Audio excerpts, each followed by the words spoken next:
দেখছেন চ্যানেল 9। প্রণব সাহকু আপনাদেরকে আমন্ত্রণ জানাচ্ছি স্মার্ট থটস দেখার জন্য। এবং আজকে বিশেষ দিন, এবং বিশেষ দিন মানেই চ্যানেল 9 আপনারা জানেন যে সারাদিন পালিত হচ্ছে মাননীয় প্রধানমন্ত্রী বঙ্গবন্ধু কন্যা শেখ হাসিনার 43তম স্বদেশ প্রত্যাবর্তন দিবস। 1981 সালের এই দিনে ঝড় ঝঞ্ঝা বৃষ্টির মধ্যে তিনি তার প্রিয় মাতৃভূমিতে ফিরে এসেছিলেন, এবং সে সময় একটি জনপ্রিয় স্লোগান, লক্ষ লক্ষ আওয়ামী লীগ, সাধারণ মানুষ এবং সকল মানুষের একটি স্লোগান ছিল, ঝড় বৃষ্টি আধার রাতে আমরা আছি তোমার সাথে। অদ্ভুত একটি ব্যাপার।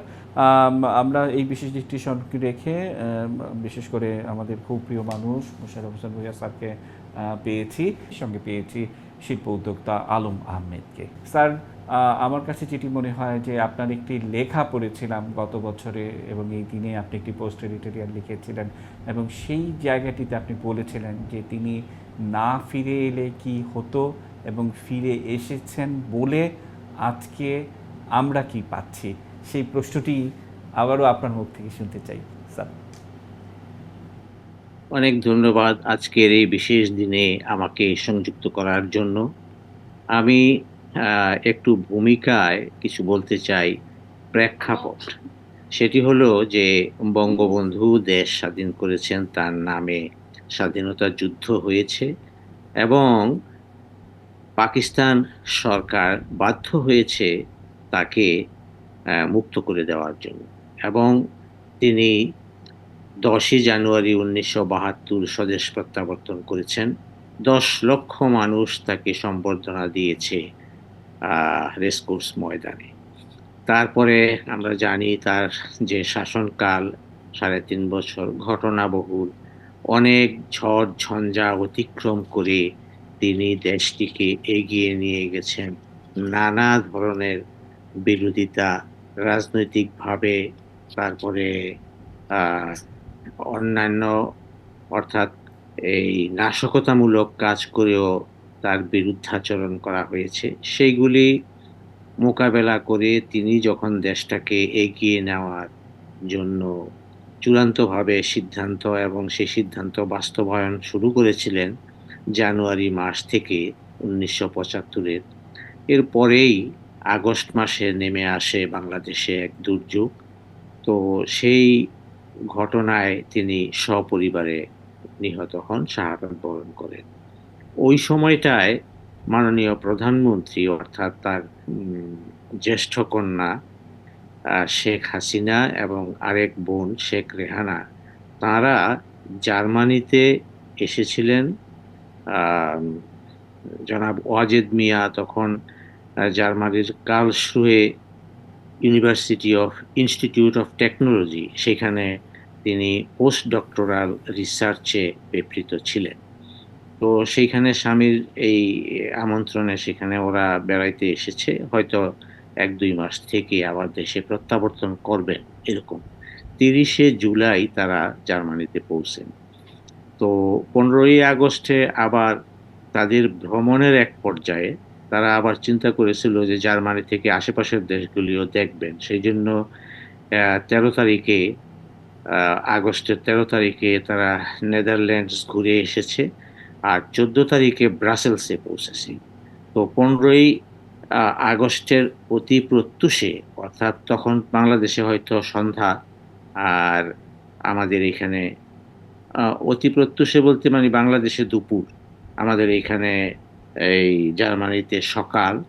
তো সেইখানে তাদেরকে টেলিফোনে আ সেখানে জানানো হলো, সাং ইয়ে কি বলে রাষ্ট্রদূতকে, জন জনাব সানাউল হক সাহেব ছিলেন তখন বেলজিয়ামের রাষ্ট্রদূত। তো রাষ্ট্রদূত সাহেব আবার এর আগের দিন রাতে বঙ্গবন্ধু কন্যাদের আগমন উপলক্ষে ক্যান্ডেল লাইট ডিনারের ব্যবস্থা করেছিলেন। তো সকালবেলা যখন হুমায়ুন রশীদ চৌধুরী সাহেব টেলিফোনে তাকে জানালো যে বঙ্গবন্ধুকে হত্যা করা হয়েছে, তার কিন্তু আহ হাবভাব পরিবর্তন হয়ে গেল। তিনি পরিবর্তিত পরিস্থিতিতে হুমায়ুন রশীদ চৌধুরী সাহেবকে বললেন যে, "এই ঝামেলা আমার কাছে দিয়েছেন। আপনি তাড়াতাড়ি ওদেরকে নিয়ে যান। যাই হোক এরপরে হুমায়ুন রশিদ চৌধুরী সাহেব তাদেরকে আ জার্মানিতে রাজধানী বনে নিয়ে আসেন। এরপরে সেখান থেকে কূটনৈতিক তৎপরতার মাধ্যমে ৮-১০ দিন পরে তাদেরকে ভারতে পাঠিয়ে দেওয়া হয়। ভারতের প্রধানমন্ত্রী ইন্দিরা গান্ধী তাদেরকে সাদরে গ্রহণ করে তাদেরকে আশ্রয় দেয়। ওয়াজেদ মিয়া সাহেবকে থাকার ব্যবস্থা করে দেয়। কিন্তু এরপরে আ আওয়ামী লীগ কিন্তু ধুঁকে, ধুঁকে টিকেছিল তখন। কি ঝঞ্ঝা আমরা সবাই বুঝতে পারি যে পরিবর্তিত পরিস্থিতিতে আওয়ামী লীগের অনেকেই আ খন্দকার মোশতাকের আ মন্ত্রিসভায় জয়েন করেছে। আর যারা আওয়ামী লীগকে টিকিয়ে রাখবে তাদের মধ্যে খুব কম লোকই ছিল। তো এই পরিস্থিতিতে কয়েক বছর পরে বিশেষ করে আ ৭৯-৮০ সাল থেকেই তারা চিন্তা ভাবনা করছিল যে যদি বঙ্গবন্ধুর পরিবারের কাউকে এই দলের সাথে আবার সংশ্লিষ্ট করা যায় তাহলে হয়তো দলটিকে রক্ষা করা যাবে। সেইজন্য মাননীয় প্রধানমন্ত্রীর সাথে তারা যোগাযোগ করেন। জি, আর স্যার, স্যার অসংখ্য ধন্যবাদ আপনাকে। এবার আমরা আলম আহমেদের কাছে যাব। আলম আহমেদ, সে সময় কিন্তু আপনি ঢাকা বিশ্ববিদ্যালয় থেকে মিছিল নিয়ে তাকে রিসিভ করতে গিয়েছিলেন, তাকে স্বাগত জানাতে গিয়েছিলেন। সেই অভিজ্ঞতা যদি আমাদের সাথে একটু শেয়ার করেন। আমি তখন হাবিবুল্লাহ বাহার কলেজের ছাত্র। আমার ইমিডিয়েট বড় ভাই, মেজু ভাই করিম আহমেদ বাচ্চু ভাই ঢাকা বিশ্ববিদ্যালয়ে অনার্সের দ্বিতীয় বর্ষের ছাত্র, সূর্যসেন হলে ৫২৪ নম্বর রুমে থাকতেন। আমি মেয়ের ৫ তারিখে বাড়িতে ছিলাম, গ্রামের বাড়িতে। তা আমার আম্মা আব্বা কত মানে আমার বঙ্গবন্ধুর প্রতি তাদের কত ভালোবাসা, শ্রদ্ধা, ভক্তি আমি ভাষায় প্রকাশ করতে পারবো না, বিশ্বাস করেন। আমার বাবা যেদিন মারা যাবে, আওয়ামী লীগের হরতাল ছিল, তিনি বলছে বিএনপির বিদায় ঘণ্টা বেজে আসছে। হরতাল দেখে 10ই জানুয়ারি ছিল, 10ই ডিসেম্বর ছিল। সেই আমার পিতা, আমার মাতা, আমি বাড়িতে ছিলাম, বলে তোমাদের নেত্রী আসবে, তুমি ঢাকা যাবা না? আমি কিছু কালকেই চলে যাবো। যাও, মিটিংয়ে যাবা। আমার মায়ের নির্দেশ অনুযায়ী আমি আসছি। এসে আমার বোনের বাসায় মগবাজারে উঠেছি। তার পরের দিন আমার বোনের পরামর্শ করে, বোনের পারমিশন নিয়ে আমি সূর্যসেন হলে যাই। রাত্রে সূর্যসেন হলে থাকি। আমার ভাই, তখনকার সূর্যসেন হলের ভিপি ছিলেন ডিউক ভাই, আর জিএ ছিলেন গোলাপ ভাই। ওনাদের সাথে পরিচয় হয়, আগেই পরিচয় হয়েছে আমার। তো ওনারা ডাকসুর একটি মাইক্রোবাসে করে যাবেন। তো আমার বড় ভাই, আমি, তো আমাকেও ওনারা বেছে নিলেন যে ও আমাদের সাথে যাবে। তা আমি তরুণ মানুষ, আমি হাবিবুল্লাহ বাহার কলেজের ছাত্র। সকালবেলা উঠেছি, উঠে একদম রেডি টেডি হয়ে আমি প্রস্তুত। ওনারাও আসলেন সূর্যসেন হল থেকে, আমরা উঠেছি মাইক্রোবাসে। আমরা সকলে ওই এয়ারপোর্টে গেলাম। আমার শরীরটা জ্বর আসছে, কিন্তু আমি বুঝতে পারি নাই জ্বর।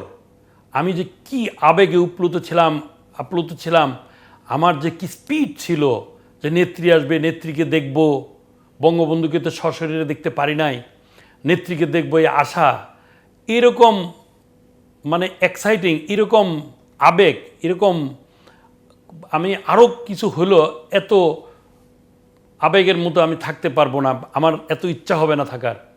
আমি নেত্রীকে দেখার যে ইচ্ছা, আমার যে উৎসাহ, আমার যে স্পিড, সেটা ঘুমাইতে পারি নাই সারা রাত্র। সকালবেলা আমার ভাই সহ আমরা নেতৃবৃন্দের সাথে, গোলাপ ভাই, ডিউক ভাই, মানিকগঞ্জের উনি মারা গেছেন, সেলিম ভাই, দেলোয়ার ভাই, আরও অনেকে ছিলেন। আমরা গিয়ে উনি যখন আসলেন, আমরা দেখলাম বিমানবন্দর থেকে আসার পরে উনি নেমে মানুষ আর কান্না, আর নেত্রীকে তখন নেত্রীর মতোই লেগেছে। মনে হলো যে বঙ্গবন্ধু বলছে তুমি যাও। ওনার যে আগমন, ওনার যে স্পিড, সেটা বঙ্গবন্ধু মনে হয়েছে, বঙ্গবন্ধুই বলেছে তুমি বাংলায় যাও, আমারও সমাপ্ত কাজগুলি তুমি সমাপ্ত করো। এটা আমার কাছে উপলব্ধি হয়েছিল। তারপর আমাদের পার্লামেন্টের সামনে এখন যে রাস্তাটা, এই রাস্তার মধ্যে বিরাট মঞ্চ, মানুষ আর মানুষ, এর মধ্যে ঝড় বৃষ্টি, কিন্তু কেউ বিন্দুমাত্র থামে নাই, নেত্রীও থামে নাই। ওনার যে সুন্দর বক্তৃতা, উনি যারা উপস্থিত হয়েছিল লক্ষ লক্ষ জনতা প্রত্যেকে কেঁদেছে। আমরা তো কেঁদেছি, আমার ভাই, আমি, আমাদের নেতারা সবাই মিলে কেঁদেছি। তখন বুঝতে পেরেছিলাম যে নেত্রীকে দিয়েই এদেশের উন্নয়ন হবে। আমাদের জাতির পিতা বঙ্গবন্ধু মুজিবের যে সারা জীবনের স্বপ্ন, এই বাংলার মানুষকে নিয়ে, বাংলার দুঃখী গরিব মানুষকে নিয়ে তিনি যে স্বপ্ন দেখেছেন, এদেশের মানুষ সুখে থাকবে, শান্তিতে থাকবে, ক্ষুধামুক্ত, দারিদ্র্যমুক্ত হবে, উন্নয়ন হবে, একটি সুখী সমৃদ্ধশালী বাংলাদেশ হবে, সেটা 1981 17ই মে সেটা শুরু হয়েছে। আমাদের নেত্রী সহি সালামতে এসে কত কষ্ট করে দলকে গুছিয়ে নিয়ে, দলকে সাজিয়ে ক্ষমতায় এসে এই উন্নয়ন করেছেন। নেত্রীর জন্য দোয়া করি। নেত্রীর জন্য এইটাও বলতে চাই যেন উনি আরও অনেক দিন বেঁচে থাকেন, ওনার জন্য হায়াত দারাজ করে, সুস্বাস্থ্য যেন আল্লাহ তাআলা দেয়। অসংখ্য ধন্যবাদ এবং কৃতজ্ঞতা। দর্শক, আমরা একটা ছোট্ট বিরতিতে যেতে চাইবো, কারণ মোশাররফ হোসেন ভূঁইয়া স্যার অত্যন্ত সুন্দরভাবে সেই প্রেক্ষাপটটি বলছিলেন যে কোন প্রেক্ষিতে মাননীয় প্রধানমন্ত্রীর বিদেশে অবস্থান করতে হয়েছিল এবং কোন প্রেক্ষিতে ভারত থেকে 81 17 মে ফিরতে হয়েছিল। একদম ছোট্ট একটি বিরতি দিয়ে ফিরে এসে আবারও স্যারের সাথে যুক্ত হবো। নিচে ছোট্ট বিরতি, আমাদের সঙ্গে থাকুন।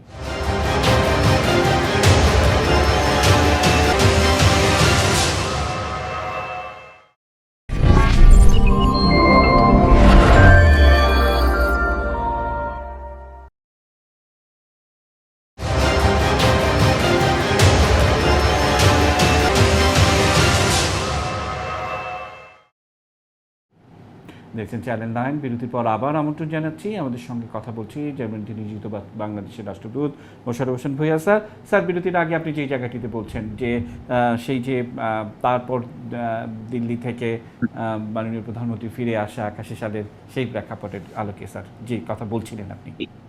যা বলছিলাম যে 1981 সালের ফেব্রুয়ারির কাউন্সিল অধিবেশনে আওয়ামী লীগ সিদ্ধান্ত গ্রহণ করে যে বঙ্গবন্ধু কন্যা শেখ হাসিনাকে দলের সভাপতি করা হবে।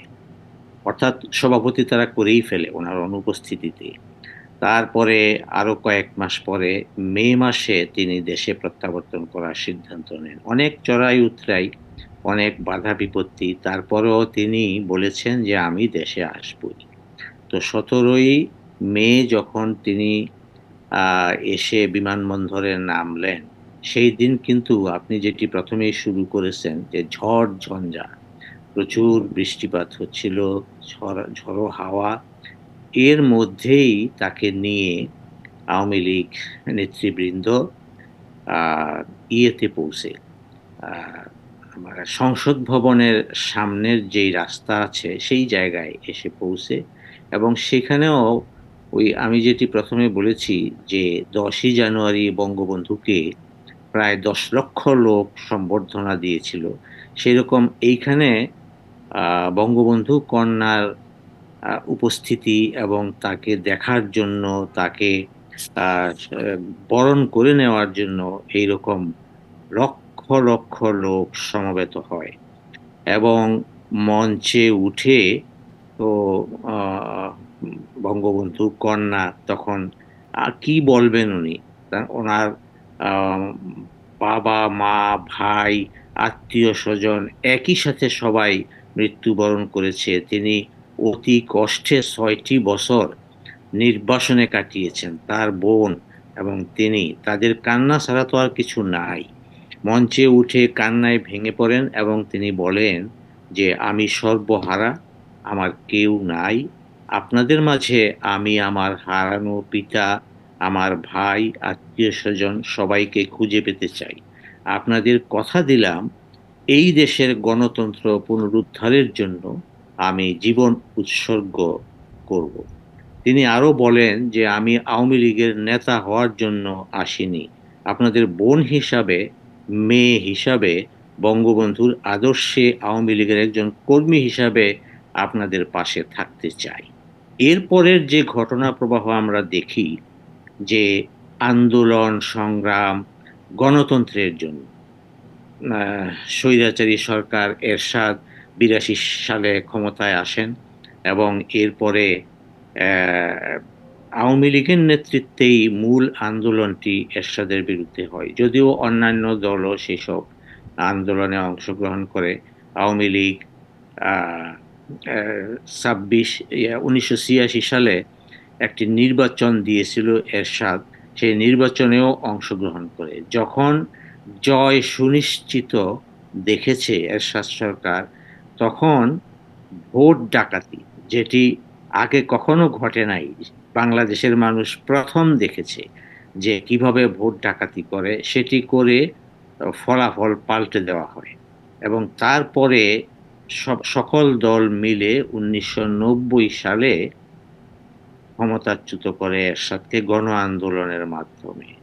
এরপরে ৯১ ইলেকশনে সমস্ত জরিপে দেখা যাচ্ছিল যে হয়তো আওয়ামী লীগ শেখ হাসিনার নেতৃত্বে জয়লাভ করে ক্ষমতায় আসবে। কিন্তু তারপরেও বিএনপি ক্ষমতায় আসে এবং আরো ৫ বছর অপেক্ষা করতে হয়। ১৯৯৬ সালে স্যার, আওয়ামী লীগ এই ৯৬ সালে আওয়ামী লীগের ক্ষমতায় আসা এবং এর পর থেকে যে আমরা একটা যে ধারাবাহিকতা দেখছি সেই বিষয়গুলো নিয়ে আমি একটু শোনার চেষ্টা করব।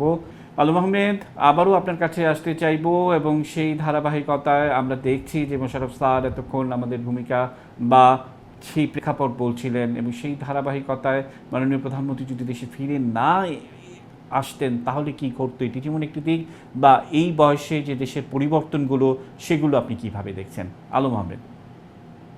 ১৯৭৫-এর পর এই দেশ কোন দিকে যাচ্ছিল আমরা সকলেই জানি, যারা তখন আমরা বড় হয়েছি আর যারা আমাদের সিনিয়র তারা তো সবাই জানে।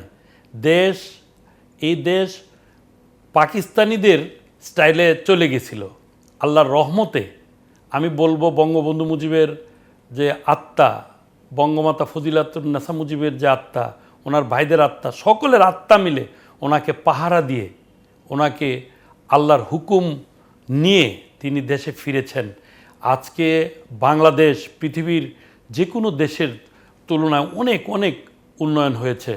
আমরা বাংলাদেশের উন্নয়ন বাংলাদেশের মতো করেই হবে। নেত্রী ওইভাবেই করে যাচ্ছেন, অক্লান্ত পরিশ্রম করে যাচ্ছেন। পরিবার বলতে নেত্রীর কিছুই নেই, সারা বাংলাদেশ ওনার পরিবার, আমরাই ওনার পরিবারের সদস্য। বাংলার ১৭ কোটি মানুষ ওনার সদস্য পরিবারের। উনি ব্যক্তিগতভাবে পারিবারিক জীবনে কোনো বিলাসিতা ওনার নেই, সাধারণ জীবনযাপন করেন। আমার আম্মা খুব খুশি থাকতেন ওনার যে মাথায় কাপড় দেওয়া, আমাদের বোনদের মতো, আমাদের মা খালাদের মতো ওনার চালচলন সব কিছু মিলে উনি অনন্য উচ্চতার একটা মানুষ।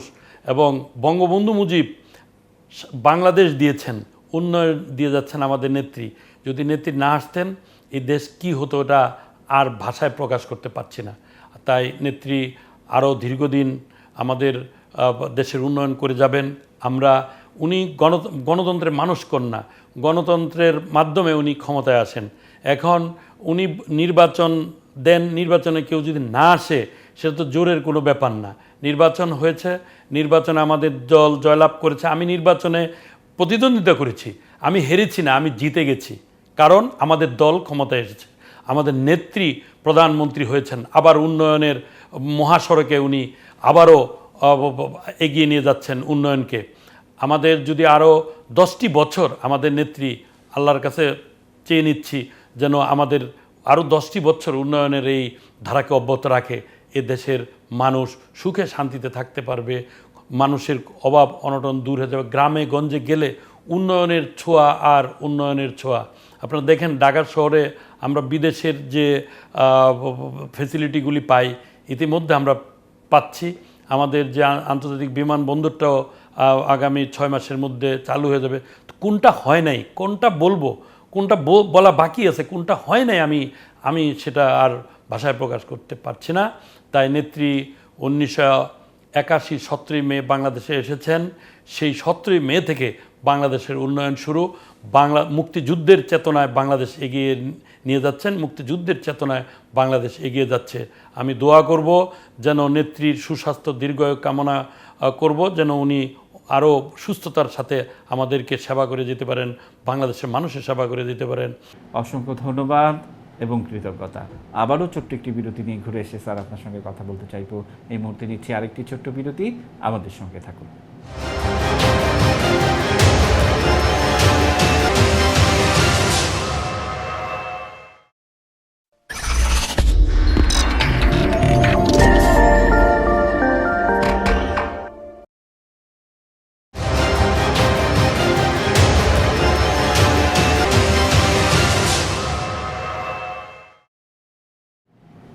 দেখছেন চ্যানেল 9। বিরতির পর আবারও প্রণব সাহা অপু আপনাদেরকে আমন্ত্রণ জানাচ্ছি। স্যার, 96 থেকে একেবারে 2024, মানে এই দীর্ঘ পথ পরিক্রমায় বাংলাদেশের যে প্রাপ্তি, সেটির মধ্যে 5টি বিশেষ বিষয় যদি আপনাকে বলতে বলি, একদম সংক্ষেপে কি যুক্ত করবেন? আমি বলতে চাই যে বঙ্গবন্ধু কন্যা যখন ক্ষমতায় আসে, তিনি অত্যন্ত বাবার মতোই সাহসী ছিলেন এবং যে কোনো কাজ করার ক্ষেত্রে তিনি যদি চান সেটি করতে পারেন। যেমন ভারতের সাথে 30 বছর মেয়াদি একটি পানি চুক্তি স্বাক্ষরিত হয়। এটি একটি বিরাট অর্জন, 96 ক্ষমতায় এসেই এটি করেন। 2 নম্বর যদি আমি বলি, শান্তি বাহিনী সারা দেশে সেই সময়ে অরাজকতার সৃষ্টি করেছে, সন্ত্রাস করেছে, মানুষ মেরেছে। শান্তি বাহিনীর সাথে একটি শান্তি চুক্তি প্রধানমন্ত্রী করেছিলেন এবং এটির সাহসও তিনি দেখিয়েছেন। তো যাই হোক, এই দুইটি আমি আগের কথা বলি। আর আরেকটা কাজ তিনি শুরু করেছেন, যমুনা সেতুর উপর যেরকম ব্রিজ, যমুনা নদীর উপর যেরকম ব্রিজ তৈরি করা হয়েছে তার আমলেই সমাপ্ত হয়েছিল। তো সেটার আদলে তিনি পদ্মা ব্রিজ করার পরিকল্পনা করেন, স্বপ্ন দেখেন এবং পরিকল্পনা করেন এবং 2001 সালেরই একেবারে শেষের দিকে আর কি, মানে মেয়াদের শেষের দিকে 4 জুলাই তিনি কিন্তু ভিত্তিপ্রস্তর স্থাপন করেন, ওই সম্ভাব্যতা সমীক্ষার জরিপের উপর ভিত্তি করে আর কি, মাওয়া প্রান্তে। তো যাক, এরপরে আবার বিএনপি 5 বছরের জন্য ক্ষমতায় আসে, আরো 2 বছর কেয়ারটেকার গভর্নমেন্ট 2009 থেকে 24 পর্যন্ত। তো এইখানে আপনি যে 5টি অর্জনের কথা বলেছেন, আমি 2টা অলরেডি বলেছি। আর পদ্মা সেতু তৈরি করে বঙ্গবন্ধু কন্যা সারা পৃথিবীতে বাংলাদেশের মুখ উজ্জ্বল করেছেন। নিজস্ব অর্থায়নে বাংলাদেশের টাকায় এত বড় একটা প্রকল্প, 34,000 কোটি টাকার প্রকল্প তিনি করে দেখিয়েছেন এবং এই একটিমাত্র সাহসী উদ্যোগের কারণে সারা বিশ্বে শুধু তার না, বাংলাদেশের মুখ উজ্জ্বল হয়েছে। এবং আপনারা জানেন এটি নিয়ে ষড়যন্ত্র হয়েছিল, এটি নিয়ে মামলা হয়েছে, যেটি দুদক এবং বিশ্বের কানাডীয় কোর্টেও গিয়েছিল। সকল মামলা থেকে বাংলাদেশ নিষ্কৃতি পেয়েছে সসম্মানে। তো এটির পরে আমরা যদি আরো অর্জন দেখি, আরেকটি অর্জন মানুষ মানে খুশির সীমা নাই ঢাকাবাসীদের, সেটি হলো মেট্রো রেল। তারপরে বঙ্গবন্ধু কন্যা বিদ্যুতে স্বয়ংসম্পূর্ণ করেছেন দেশকে। তো এরপরে আরো অনেক বড় বড় প্রকল্প আছে, মাতার বাড়িতে ডিপসি আমরা পোর্ট। শেষ করব, সবাই একবার করে সুযোগ পাবো। শুরুতেই আলম আহমেদের কাছে যাব। আলম আহমেদ, শেষ বক্তব্যে অর্থাৎ সমাপনী বক্তব্যে কি যুক্ত করবেন? শেষ কথা বলবো, ঝড় বৃষ্টি আধার রাতে বীর বাঙালি তোমার সাথে। আমি বলবো ঝড় বৃষ্টি আধার রাতে সারা বাংলার মানুষ জননেত্রী শেখ হাসিনার সাথে। অসংখ্য ধন্যবাদ এবং কৃতজ্ঞতা। একেবারে 1 মিনিট সময় আপনি পাবেন, শেষ কথায় কি যুক্ত করবেন? আমি শুধু এটি বলতে চাই যে প্রতি বছর বাজেটের আকার বাড়ছে। বাংলাদেশের বর্তমান জিডিপির আকার 461 বিলিয়ন ইউএস ডলার এবং যেটি 1973 সনে 8 বিলিয়ন ছিল মাত্র। সেটিকে এই পর্যায়ে নিয়ে আসার পেছনে বঙ্গবন্ধু কন্যারই সবচেয়ে বড় অবদান। আমি সেটি আগের বছরও বলেছিলাম যে তিনি যদি দেশে প্রত্যাবর্তন না করতেন তাহলে কি হতো আমরা সেটি জানি না, তবে অনুমান করতে পারি যে তিনি আসার পরে তিনি শেখের বেটি হিসাবে সারা বাংলাদেশে জনপ্রিয় হয়ে ওঠেন এবং নানা কীর্তিকলাপের মাধ্যমে প্রতি বছর বাজেটের আকার বাড়ছে। এবছর আহ, এবছর আপনার এটি যদিও খুব বড় বাড়বে না, 8 লাখ কোটি টাকার মতো প্রায় বাজেটটি হবে। এবং এর মাধ্যমে আমরা এবার প্রত্যাশা করছি যে বঙ্গবন্ধু কন্যা 2024-এর যে নির্বাচনী ইশতেহারে স্মার্ট বাংলাদেশের কথা যেটি বলেছিলেন, সেইভাবেই তিনি দেশকে এগিয়ে নেবেন। 1941 সালের মধ্যে আমরা যেন স্মার্ট বাংলাদেশে পরিণত হতে পারি, দেশ যেন উন্নত দেশের কাতারে গিয়ে পৌঁছে, সেই প্রচেষ্টায় তিনি এগিয়ে যাবেন, আমরা সকলে তাকে সহায়তা করব। অসংখ্য ধন্যবাদ এবং কৃতজ্ঞতা মোশাররফ হোসেন ভূঁইয়া স্যার এবং আলম আহমেদ, আপনাদের দুজনকে আবারও কৃতজ্ঞতা, শুভেচ্ছা, অভিনন্দন জানিয়ে শেষ করতে চাই। দর্শক, এই ছিল আমাদের আজকের আয়োজন। বিশেষ দিন মানেই চ্যানেল 9 রবি থেকে বৃহস্পতি সন্ধ্যা 4:30টায় স্মার্ট থটস নিয়ে আমরা হাজির হই। আজ বিদায় নিচ্ছি, শুভ সন্ধ্যা।